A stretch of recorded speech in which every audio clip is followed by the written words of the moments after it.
Untuk mengetahui masalah dan solusi tepat sasaran dalam mengelola rumah walet, seorang teman bertanya, "Bang, apa sebabnya burung walet lambat menginap?" Segala petunjuk sudah saya lakukan secara benar. Baik soal pemilihan lokasi, desain dan ukuran gedung, setting volume suara, serta suhu dan kelembapan, semua sudah memenuhi syarat.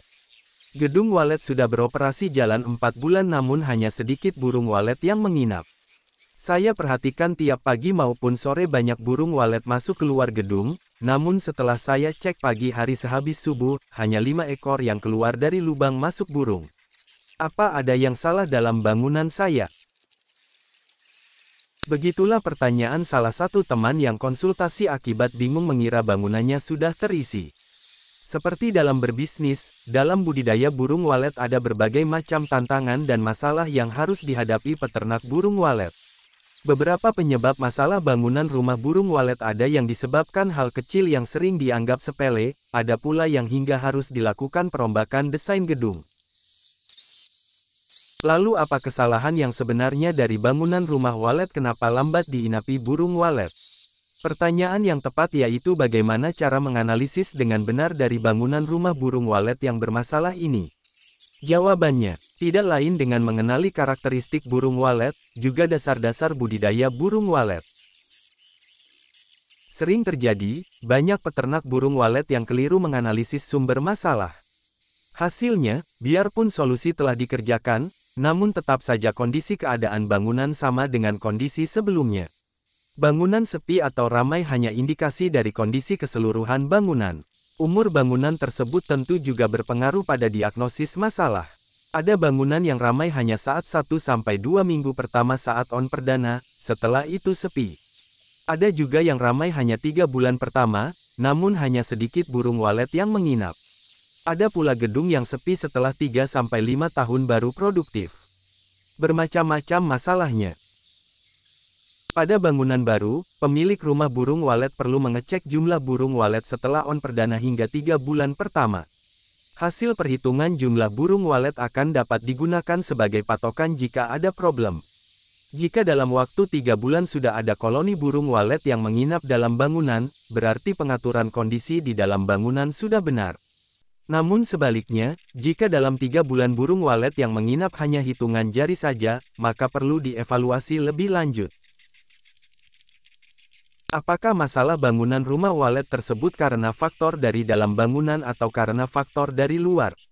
Faktor di dalam berkaitan dengan kondisi habitat asli burung walet yaitu penyekatan dan tata ruang, pengaturan kelembapan dan suhu, penyeting audionya serta intensitas cahaya di dalam bangunan rumah burung walet. Di luar bangunan juga berkaitan dengan akses masuk keluar burung walet ke dalam bangunan meliputi desain gedung, LMB juga void atau ruang terjun. Sedangkan faktor eksternal adalah faktor di luar rumah walet yang juga ikut mempengaruhi perilaku burung walet. Faktor eksternal bisa berupa kondisi musim, peningkatan jumlah bangunan burung walet di sekitar lokasi, bencana alam, maling serta lokasi pakan yang mendekat ataupun menjauh. Faktor desain dan kondisi di dalam bangunan bisa diatur dan dikendalikan oleh pemilik bangunan. Namun faktor di luar, sangat sulit bahkan tidak mungkin dikendalikan. Misalnya faktor musim kemarau yang menyebabkan makanan berupa serangga sangat sedikit. Sehingga burung walet tidak ada waktu untuk beradaptasi dan bermain pagi dan sore hari. Yang bisa dilakukan oleh peternak burung walet yaitu memaksimalkan faktor di dalam dengan menstabilkan suhu dan kelembapan di dalam rumah burung walet agar tetap stabil. Tujuannya agar burung walet yang sudah menginap tetap merasa nyaman dan betah berkoloni tinggal di dalamnya. Selain masalah di atas, ada pula masalah yang muncul akibat ulah pemilik bangunan burung walet itu sendiri. Misal, ada peternak burung walet ada yang tidak sabaran dan sering mengubah-ubah tata ruang dan suara. Itu artinya tidak memberi waktu bagi burung walet beradaptasi. Akibatnya burung walet malah pergi. Burung walet merasa asing dengan kondisi bangunan dan tidak merasa nyaman karena perubahan sering dilakukan pemilik bangunan. Perilaku pemilik bangunan lainnya yaitu meliputi perawatan dan pola panen sarang.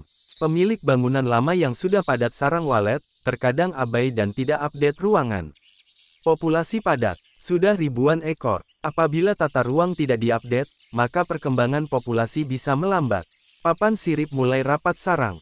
Sebagian burung walet muda tidak dapat tempat tidur. Masalah lainnya terkait perawatan yaitu memperhatikan kebersihan bangunan, pengecekan predator juga hama. Yang paling bahaya dan masih sering dilakukan peternak burung walet yaitu pola panen rampasan. Populasi burung walet masih sedikit, tapi sering melakukan panen sarang rampasan. Inginnya segera banyak uang, namun tidak sadar hal itu justru jadi sumber masalah baru bagi kelangsungan populasi burung walet dalam jangka panjang. Jadi selain mengetahui cara dan ilmunya, menyediakan bangunan yang nyaman sesuai habitat burung walet, perlu juga disertai evaluasi perawatan dan panen secara berkala. Baik untuk bangunan baru maupun bangunan lama. Karena tiap rumah walet memiliki tantangan dan kondisinya sendiri. Lebih cepat mengetahui sumber masalah rumah walet akan makin baik. Apabila masalah dibiarkan terus-menerus, tentu akan mengganggu tercapainya sukses budidaya burung walet. Penting bagi peternak burung walet untuk belajar dari pengalaman peternak walet yang lain, juga pada ahlinya agar masalah tersebut dapat dicegah dan tidak memperburuk keadaan.